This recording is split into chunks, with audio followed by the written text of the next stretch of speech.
SP news కి స్వాగతం. Bulletin లో ముందుగా హెడ్లైన్స్ చూద్దాం.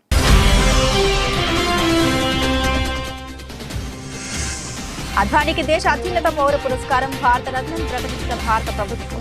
అద్వానీతో మాట్లాడి అభినందన తెలియజేశారన్న మోదీ.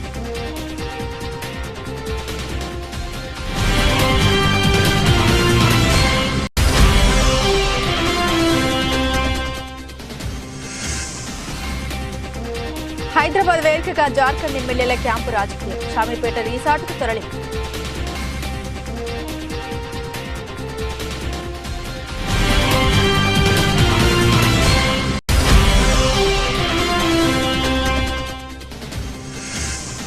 పెందుర్తి నియోజకవర్గంలో సిపిఎం పార్టీకి షాక్. పెందుర్తి ఎమ్మెల్యే అదీప్ రాజు ఆధ్వర్యంలో వైసీపీలో చేరిన సిపిఎం పార్టీకి చెందిన మహిళలు.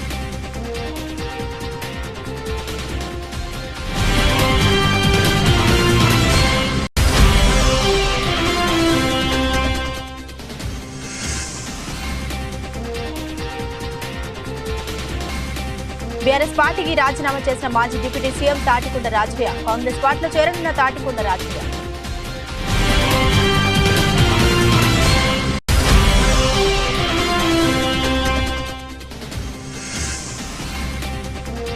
పద్మ పురస్కారాల విజేతలకు రేపు తెలంగాణ ప్రభుత్వ సన్మానం. హైదరాబాద్లోని శిల్పకళ వేదికలో సీఎం రేవంత్ చేతుల మీదుగా సన్మానం.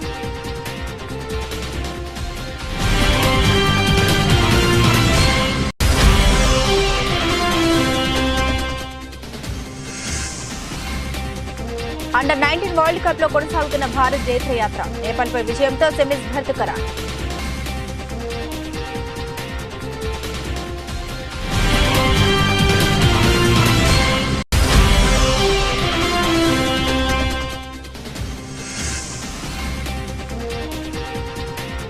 $73,000 మార్కును అధిగమించిన సెన్సెక్స్. ఇన్వెస్టర్ల ఉత్సాహాన్ని నింపిన కేంద్ర మధ్యంతర బడ్జెట్.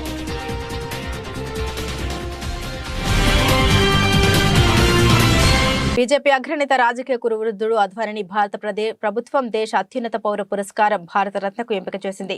ఈ విషయాన్ని ప్రధాని నరేంద్ర మోదీ ఎక్స్ వేదికగా ప్రకటించారు.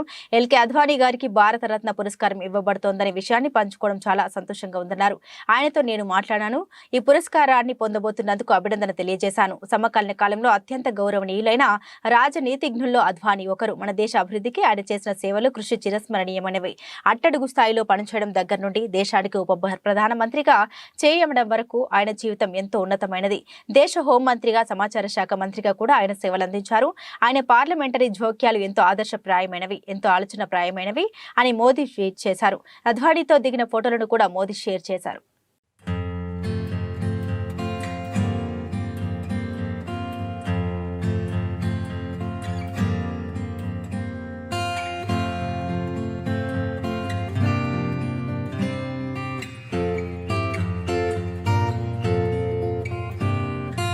వచ్చే ఎన్నికలకు సంబంధించి వైఎస్ఆర్సీపీ తరపున 4 పార్లమెంట్ స్థానాలు, 6 అసెంబ్లీ స్థానాలకు ఇన్ఛార్జీలను మంత్రి మేరుగు నాగార్జున, పార్టీ ప్రధాన కార్యదర్శి సజ్జల రామకృష్ణారెడ్డి ప్రకటించారు. రాజమండ్రి, నర్సాపురం, గుంటూరు, చిత్తూరు ఎంపీ స్థానాలకు Mylavaram, Markapuram, Giddalur, Nellore city, GD, Nellore, Yemmiganur MLA స్థానాలకు ఇన్ఛార్జీలుగా నియమించిన వారి పేర్లను వెల్లడించారు.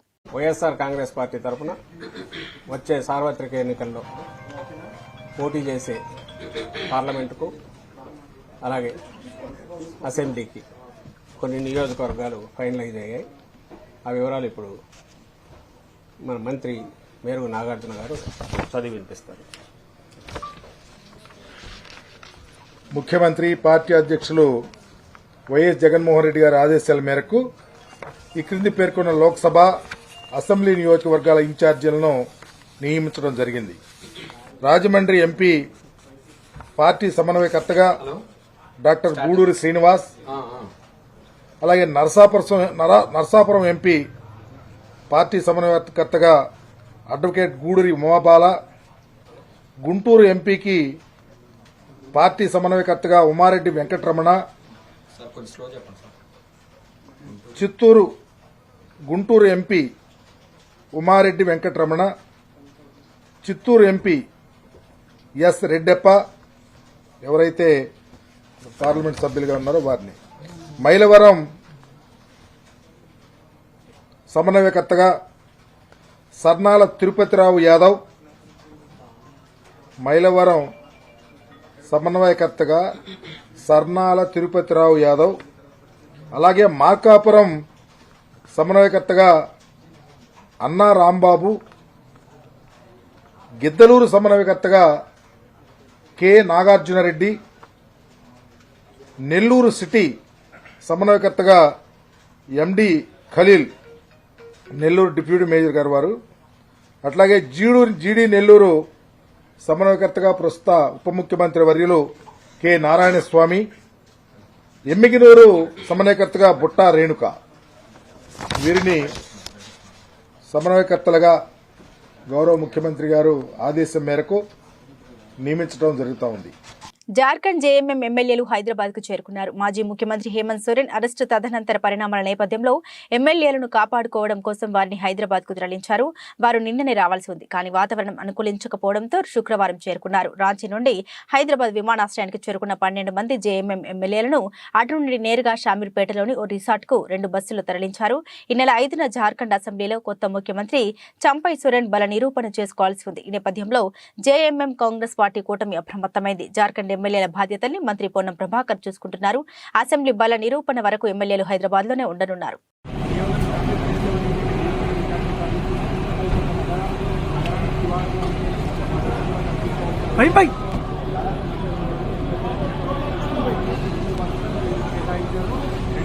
అన్నా ఎంతమంది అన్నా?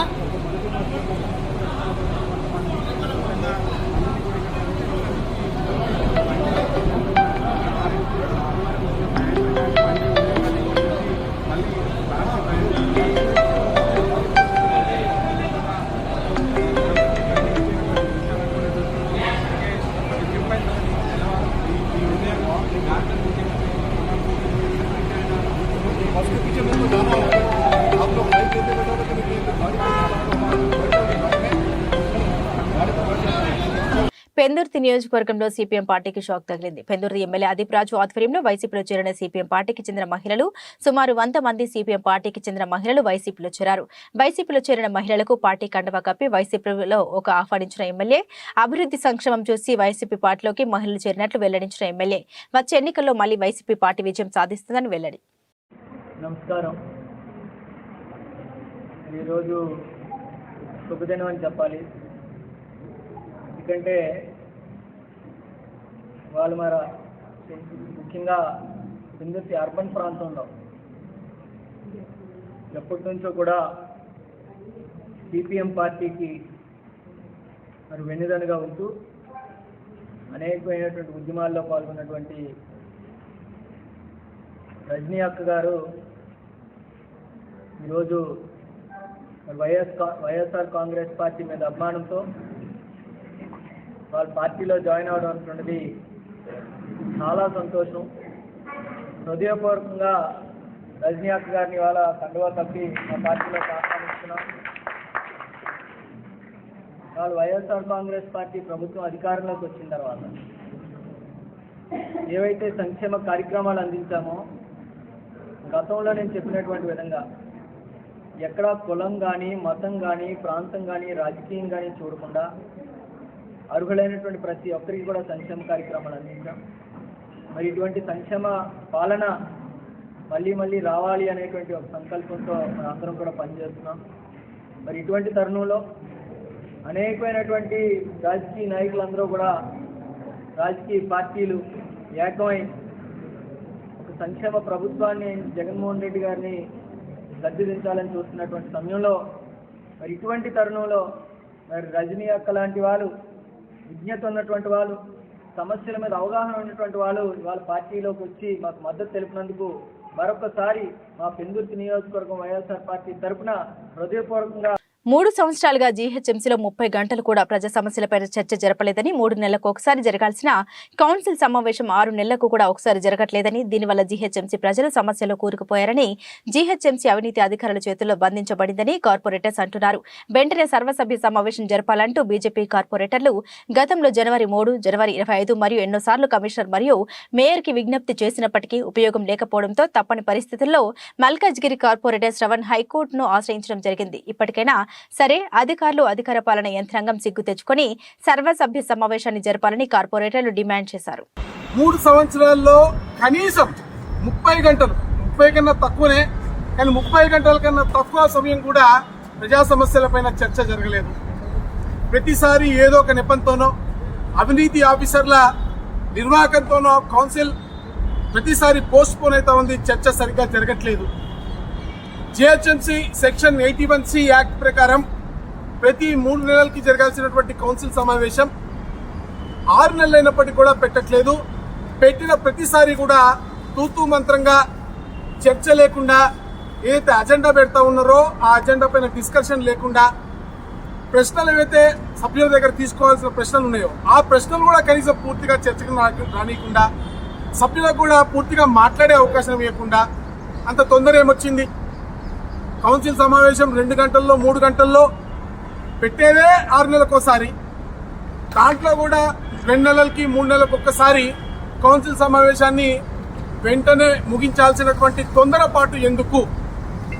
ఈరోజు మనందరినీ భాగ్యనగర్ ప్రజలు ఎన్నుకున్నది ప్రజా సమస్యలపైన చర్చించడానికి. ప్రజల మధ్య అనేక సమస్యలున్నాయి. ఒకవైపు కుక్కకాటుతోటి అనేక మంది పసిపిల్లలు చనిపోతా ఉన్నారు. నాలా పనుల నిర్లక్ష్యంలో అనేక మంది పసిపిల్లలు చనిపోతా ఉన్నారు. ఒక కలాసిగూడ కానీ, ఒక అంబర్పేట కానీ, నిన్న మనకి రాకపోయినా కూడా శంషాబాద్ లో కూడా ఒక ఘటన జరిగింది. అదే కాకుండా ఇంజనీరింగ్ పనుల జాప్యం, అవినీతి అధికారుల నిర్వాహకం. ఏ డిపార్ట్మెంట్ తీసుకున్నా, ఒక అర్బన్ బయోడైవర్సిటీ తీసుకున్నా, టౌన్ ప్లానింగ్ తీసుకున్నా, ఏ ఒక్క డిపార్ట్మెంట్ తీసుకున్నా పూర్తిగా అవినీతిమయమైంది. పెందుర్తి 96-97 వార్డుల్లో ఎమ్మెల్యే అదీప్ రాజు పలు అభివృద్ధి కార్యక్రమాలకు శంకుస్థాపన చేశారు. ఈ సందర్భంగా ఆయన మాట్లాడుతూ ఉత్తరాంధ్రలో తిరుపతిగా కొలవబడుతున్న పెందుర్తి వెంకటాద్రిపై గత కొన్ని సంవత్సరాలుగా వెంకటాద్రి ఘాట్ రోడ్డు పనులు ప్రయత్నించినప్పటికీ తన హయాంలో జరగడం చాలా అదృష్టంగా భావిస్తున్నానని తెలిపారు. అంతేకాక 96-97 వార్డుల్లో సుమారు 4 కోట్ల రూపాయల ఖర్చుతో పలు అభివృద్ధి కార్యక్రమాల పనులకు శంకుస్థాపన జరిగాయని, త్వరితగతిన పనులు ప్రారంభించి పూర్తి చేయాలని అధికారులకు ఆదేశాలు జారీ చేశామని తెలిపారు. ఈ కార్యక్రమంలో భాగంగా పలువురు నాయకులు, స్థానిక ప్రజలు పాల్గొన్నారు. తిరుపతిగా పిలుచుకునేటువంటి పెందుర్తిలో ఉన్నటువంటి శ్రీ శ్రీ శ్రీ వెంకటేశ్వర స్వామి వారి ఆలయానికి సంబంధించినటువంటి ఏదైతే ఘాట్ రోడ్, దిగువ ఘాట్ రోడ్ ఉందో, మరి గత కొంతకాలంగా అనేకమైన పెద్దలు ప్రయత్నించినప్పటికీ కూడా అది కుదరలేదు. స్వామివారి ఆశీస్సులతో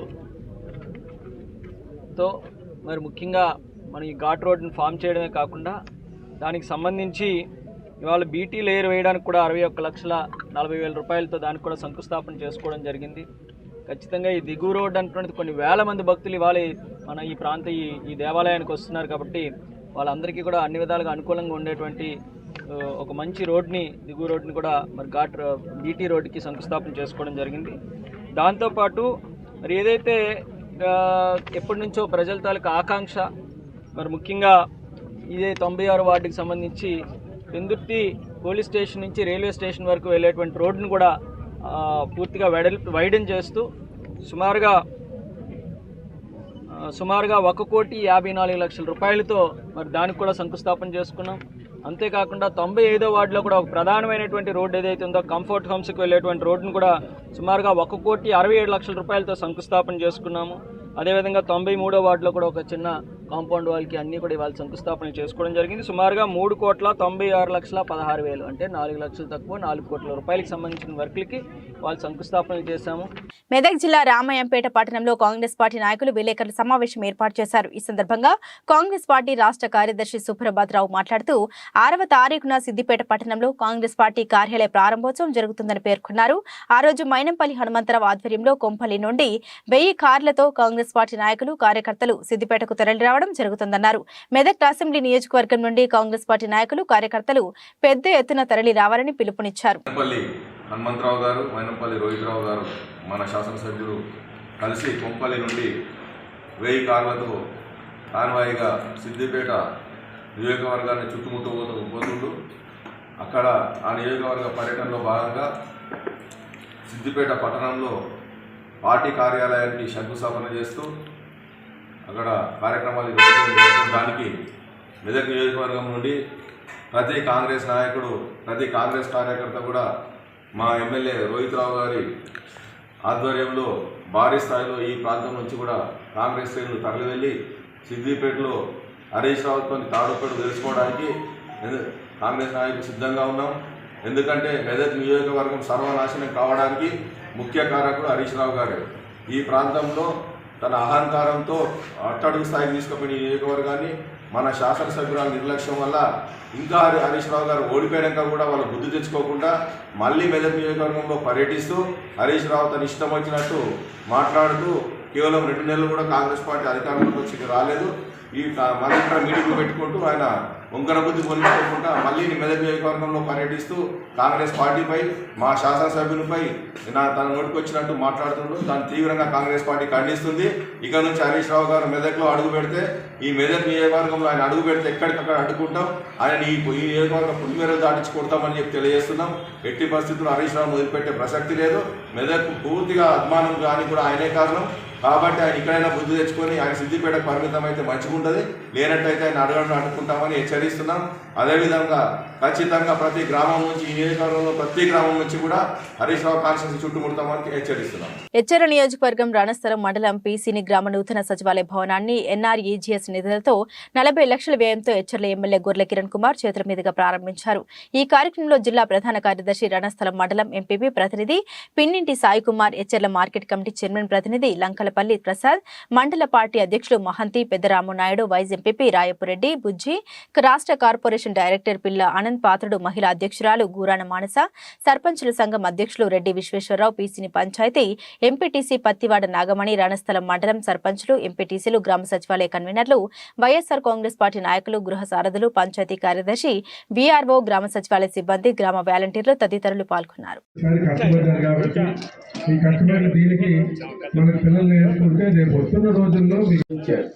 ఇచ్చిన తర్వాత మనకి డబ్బా సచివాలయ కాదు పక్కన పెట్టి, కానీ 100 సచివాలయాలు, 100 రైతు భరోసా కేంద్రాలు, 100 వెల్నెస్ సెంటర్లు మన పేరు మీద ఆ గ్రామాల్లో అప్పుడు మన పూర్వం మన పెద్దలు ఉండేవి. మండల పరిషత్తు దీంట్లో సూర్యనారాయణ నాయుడు గారి పేరు లేకపోతే శ్రీరామనాయుడు గారి పేర్లు ఉండేవి. అలాగే అన్ని గ్రామాల్లో మనం వెళ్ళేసరికి మన పేరు ఆ విధంగా ఆ గ్రామాల్లో ఒక శిలాఫలకాల మీద కనబడితే మనకు అది జీవితమే మనకి ఒక ఆనందదాయకమైన రోజులే. ఇవన్నీ కాదు కాబట్టి ఇలాగే ప్రతి గ్రామంలో కూడా సర్పంచులు కానీ ఎంపీటీసీలు కానీ కలిసికట్టుగా పనిచేసి కార్యకర్తలు కానీ మళ్ళీ జగన్మోహన్ రెడ్డి గారు వస్తేనే మళ్ళీ ప్రజలందరికీ మంచి చేయగలుగుతాం.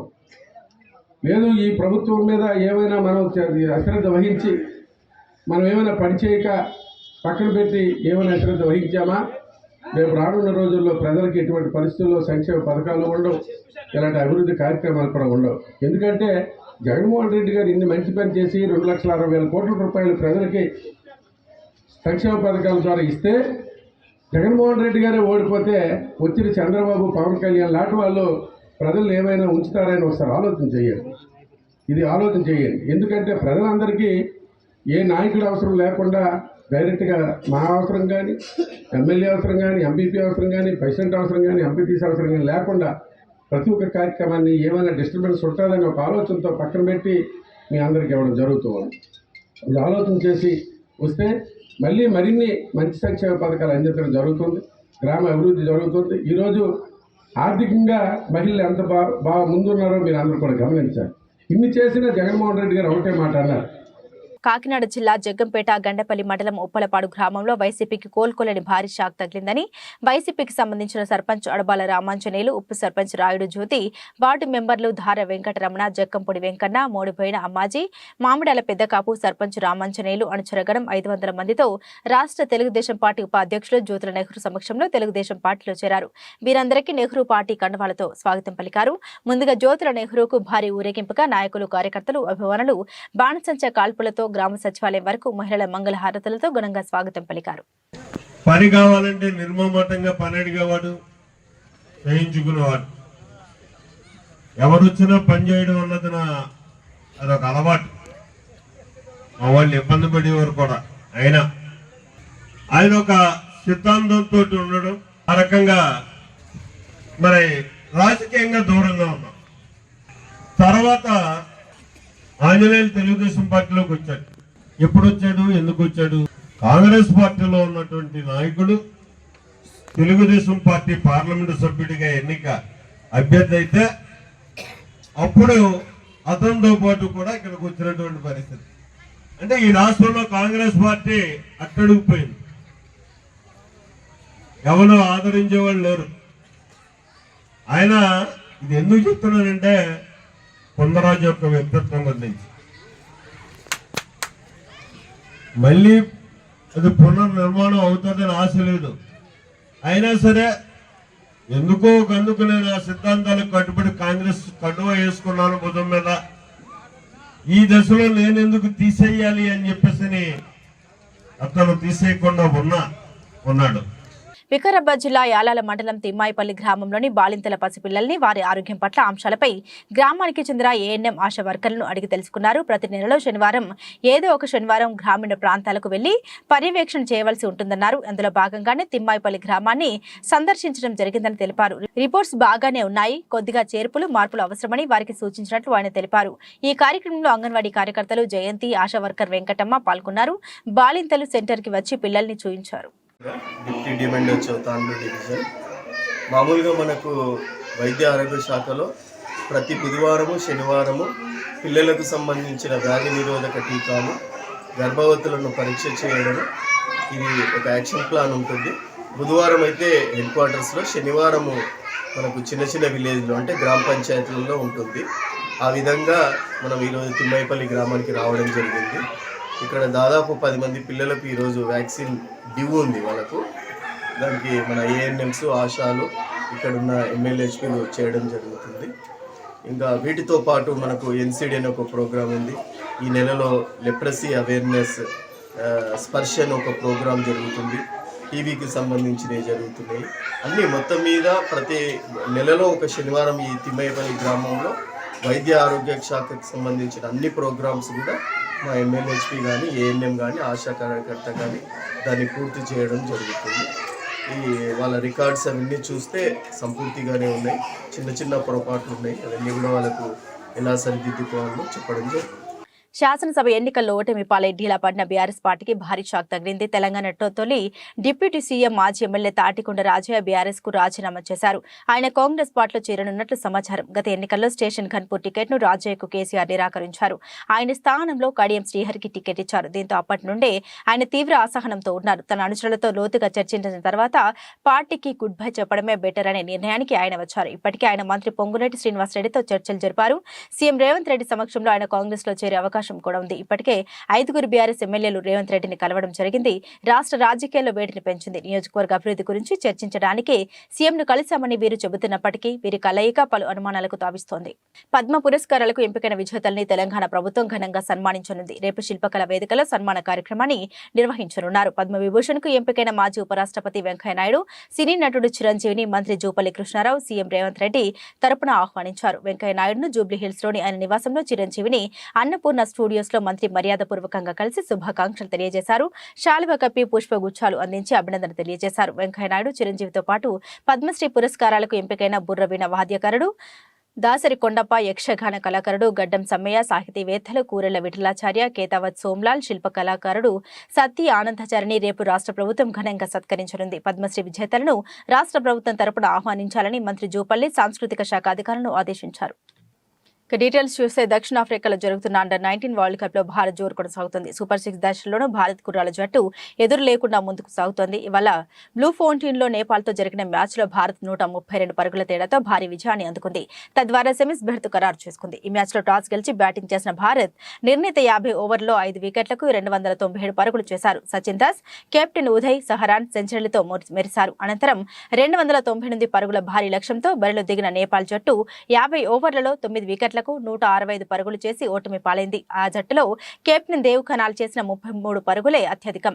చివర్లో దుర్గేష్ గుప్తా నాటౌట్, ఆకాష్ చంద్ పోరాడంతో నేపాల్ ఆలౌట్ కాకుండా తప్పించుకుంది. భారత్ బౌలర్లో సమీ ఫౌండే 4 వికెట్లతో నేపాల్ దెబ్బతీశారు.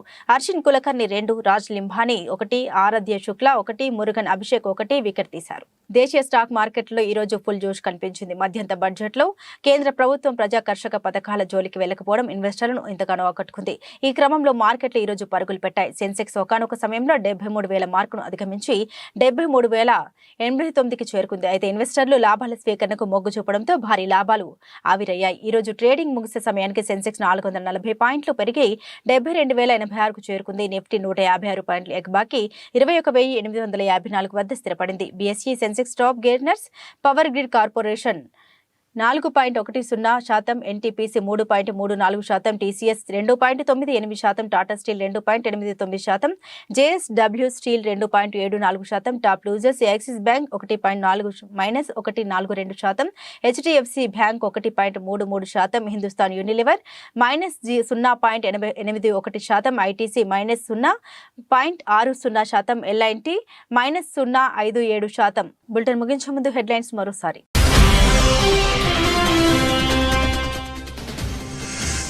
అద్వానీకి దేశ అత్యున్నత పౌర పురస్కారం భారత రత్నం ప్రకటించిన భారత ప్రభుత్వం. అద్వానీతో మాట్లాడి అభినందన తెలియజేశారన్న మోదీ.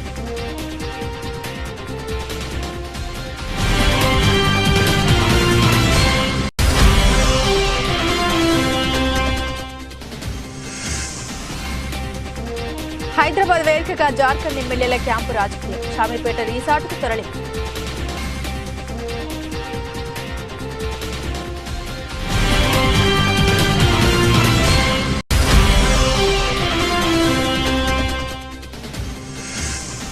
పెందుర్తి నియోజకవర్గంలో సిపిఎం పార్టీకి షాక్. పెందుర్తి ఎమ్మెల్యే అదీప్ రాజు ఆధ్వర్యంలో వైసీపీలో చేరిన సిపిఎం పార్టీకి చెందిన మహిళలు.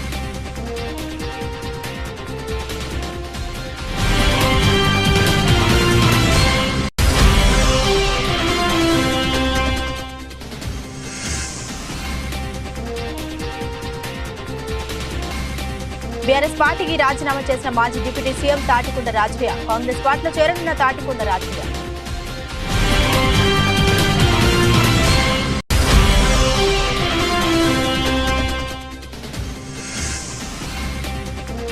పద్మ పురస్కారాల విజేతలకు రేపు తెలంగాణ ప్రభుత్వ సన్మానం. హైదరాబాద్లోని శిల్పకళా వేదికలో సీఎం రేవంత్ చేతుల మీదుగా సన్మానం.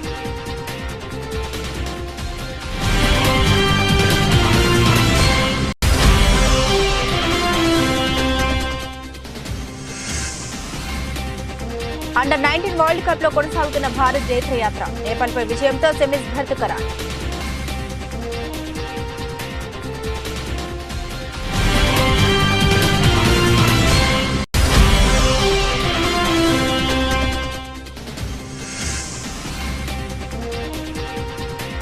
$73,000 మార్కును అధిగమించిన సెన్సెక్స్. ఇన్వెస్టర్ల ఉత్సాహాన్ని నింపిన కేంద్ర మధ్యంతర బడ్జెట్.